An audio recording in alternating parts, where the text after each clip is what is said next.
আমি এখন আছি মুন্সিগঞ্জের গজা থানার হুসেন্দি ইউনিয়নের আপনারা দেখতে পাচ্ছেন নিউ সানরাইজ আইডিয়াল স্কুল জামালদির যে আপনারা দেখতে পাচ্ছেন উৎসমুখের একটি পরিবেশ। আমি কিন্তু সেই জায়গাতে আছি এবং আমার পিছনে যারা আছেন আপনারা দেখতে পাচ্ছেন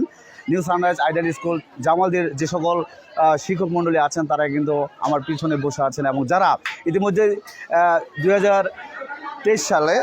সালের এসএসসি পরীক্ষায় যে সকল শিক্ষার্থীরা আপনারা দেখতে পাচ্ছেন যে A+ পেয়ে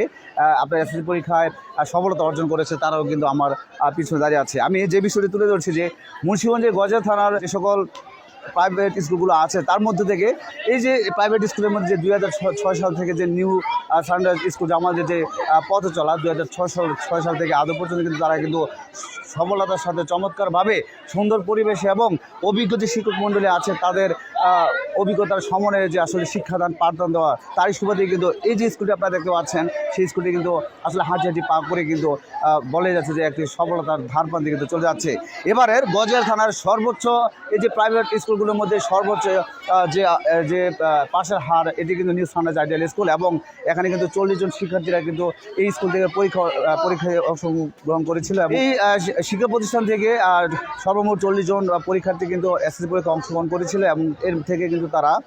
10 জন যে শিক্ষার্থী A+ পেয়েছে এবং A+-এর মধ্য দিয়ে তারা যে কৃতকার্য হয়েছে আমি কিন্তু সেই শিক্ষার্থীদের কিন্তু দেখানোর চেষ্টা করছি। এখানে আমার প্রধান শিক্ষক এবং যারা শিক্ষক মণ্ডলী আছেন তাদের সাথে কথা হয়েছে যে আসলে এরকম সুন্দর একটি পরিবেশ আসলে স্কুলে তেমন যদিও আধুনিকতা যে একটা ছোঁয়া সেটি না পেলেও এখানে যে শিক্ষক মণ্ডলী যে অভিজ্ঞ শিক্ষক মণ্ডলীর সাহায্যে যে পাঠদান শিক্ষাদান এবং সকল ধরনের নিয়ম নীতির মধ্য দিয়ে যে পথ চলা এই পথ চলার মধ্য দিয়ে কিন্তু ইতিমধ্যেই মুন্সিগঞ্জের গজা থানার সকল যে প্রাইভেট স্কুলগুলো আছে সকল প্রাইভেট স্কুল থেকে কিন্তু তারা কিন্তু ঈর্ষণীয় সফলতা অর্জন করেছে এবং তারই সুবাদে কিন্তু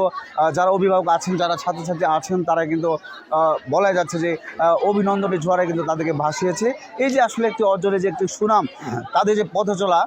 ইতিমধ্যে তারা কিন্তু বলা যাচ্ছে যে সফলতার অনেক দূরে কিন্তু তারা কিন্তু অন্যান্য স্কুল থেকে কিন্তু তারা এগিয়ে যাচ্ছে। এখানে আমি সকালবেলায় কিন্তু এখানে এসে দেখে যে এই যে গজা থানার মধ্যে যে তাদের যে একটি সুন্দর এই যে একটি শিক্ষা পাঠদান শিক্ষা কার্যক্রম এবং চমৎকার এই যে 40 জন থেকে যে 10 জন A+ পেয়ে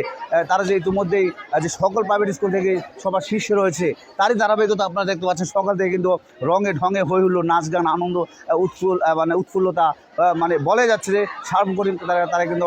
রঙে ঢঙে কিন্তু তারা আনন্দে মাতোয়ারা এবং আপনারা দেখতে পাচ্ছেন এখানকার যিনি প্রিন্সিপাল সাহেব আছেন আপনারা দেখতে পাচ্ছেন কামরুজ্জামান রাসেল তিনি কিন্তু বলেছেন যে তিনি একটি আক্ষেপ করেছেন যে তারা যদিও প্রতি বছর তাদের স্কুল থেকে সুনামের সাথে ভালোভাবে কিন্তু সকল স্কুলের তুলনায় যে এমপিভুক্ত স্কুলগুলো আছে সেই এমপিভুক্ত স্কুলগুলো থেকে কিন্তু তাদের যে ফলাফল সবচাইতে কিন্তু বেশি থাকে এবং তাদের যে ফলাফল অন্যান্য স্কুলের থেকে অনেক ভালো। তারপরও তারা কেন সরকারি সুযোগ সুবিধা পাচ্ছে না, তারা কেন সরকারি যে সুযোগ সুবিধা সেই সুযোগ সুবিধা থেকে কেন তারা বঞ্চিত। আজকে তাদের আপনারা দেখতে পাচ্ছেন এই যে গণ্ডি তাদের কোনো খেলার মাঠ নেই, তাদের পাঠদানের জন্য তেমন কোনো সুযোগ সুবিধা নেই। এই যে তাদের যে একটি অবস্থা ঝরাজীর্ণতা সেই ঝরাজীর্ণতার মধ্যে থেকেও যে তারা যে সুন্দর পাঠদানের মধ্য দিয়ে এই যে আজকে একটি সফলতা অর্জন করেছেন 40 জন শিক্ষার্থী থেকে গজা থানার প্রাইভেট স্কুল সকল স্কুলের মধ্যে তিনি তার যে স্কুলটি সেরা স্কুল হিসেবে পরিণত হয়েছে তারপর তিনি আক্ষেপ প্রকাশ করেছেন যে শিক্ষা অফিসার থেকে শুরু করে যারা প্রশাসনিক কর্মকর্তা আছেন তারা কিন্তু কেউ তাদেরকে দেখশন করেন না, দেখভাল রাখেন না। স্কুলে যে আসলে যে উন্নয়নের লক্ষ্যে যে কাজ করা তারা কিন্তু আসলে কোনো তোয়াক্কাই করে না, এরকম কিন্তু একটা আক্ষেপ তারা কিন্তু জানিয়েছেন। সব দিক থেকে আমি বলবো যে এরকম একটি পরিবেশের মধ্যে থেকে এই যে চমৎকার অভিজ্ঞতা সম্পন্ন শিক্ষক মণ্ডলীর যে সহায়তা এরকম একটি সফলতা সত্যি বলা যায় গজা থানার মধ্যে কিন্তু তারা প্রশংসার দাবিদার এবং তাদেরকে নিয়ে কিন্তু যে সকল স্কুলগুলো আছে অন্যান্য স্কুল কিন্তু গর্ববোধ করে এবং আমরা আশা করব যে নিউ সানরাইজ আইডিয়াল স্কুল জামালদির মতো শিক্ষা প্রতিষ্ঠানগুলো অবশ্যই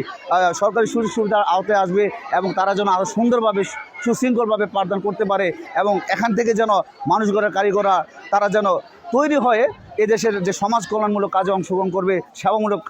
কাজে অংশগ্রহণ করবে সে আশাবাদ ব্যক্ত করে কিন্তু আমি বিদায় নিচ্ছি। মুন্সিগঞ্জের গজা থেকে সুলাইমান সিকদার, ফাল্গুনী টেলিভিশন।